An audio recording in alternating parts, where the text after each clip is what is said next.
Yes, I'll never stop poking Donald Trump, but today, we're focusing on something far more urgent. A decision from Canada has just unleashed an unprecedented economic storm in the United States.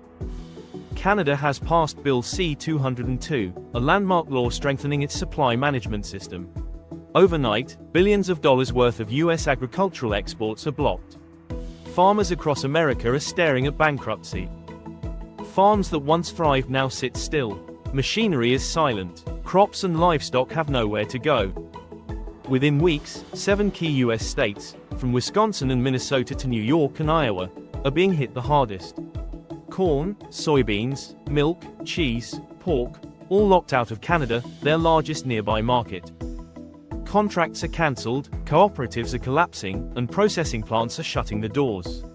Farmers, the proud backbone of America's food system, face a brutal choice: sell at a loss, dump their products, or pray for a bailout that may never come.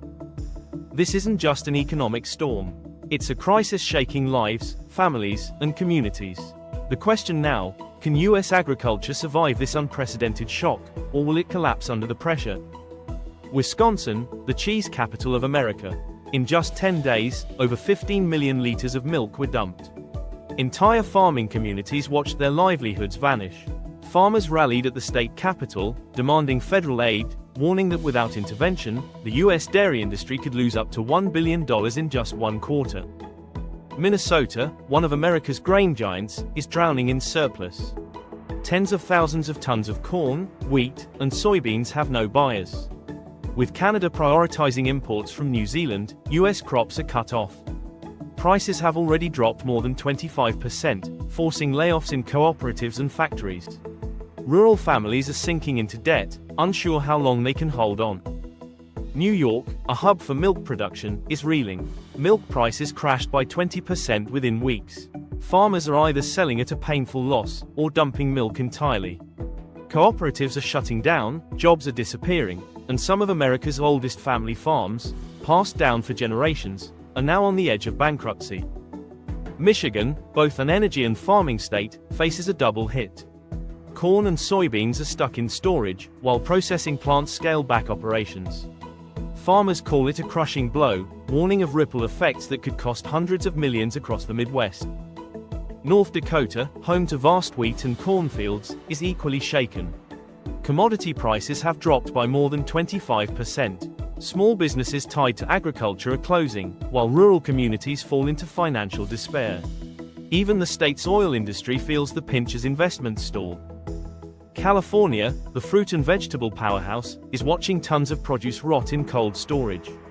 Prices for fruits, vegetables, and dairy have plunged by more than 20%. Processing plants are scaling back, workers are being laid off, and supermarket supply chains are starting to feel the strain. Iowa, America's corn and soybean capital, is in turmoil. With nearly 3 billion bushels of crops produced each year, the sudden market freeze has left farmers desperate. Prices have plunged, cooperatives are cutting capacity, and thousands of jobs are vanishing. Family farms, some decades old, are facing extinction. This is the new U.S. farm crisis. Canada's Bill C-202 has turned 7 of America's largest agricultural states into economic disaster zones. Millions of gallons of milk, and hundreds of thousands of tons of corn and wheat, are now locked out of export markets. Farmers are drowning in debt.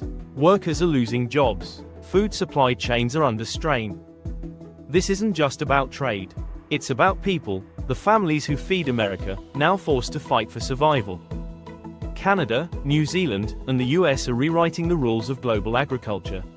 And for the first time in decades, American farmers find themselves on the losing side. This is a wake-up call for every farm state. In the globalized economy, a single decision beyond our borders can shatter lives at home, within weeks. This is True Estate Report. Thanks for watching. We'll see you in the next video.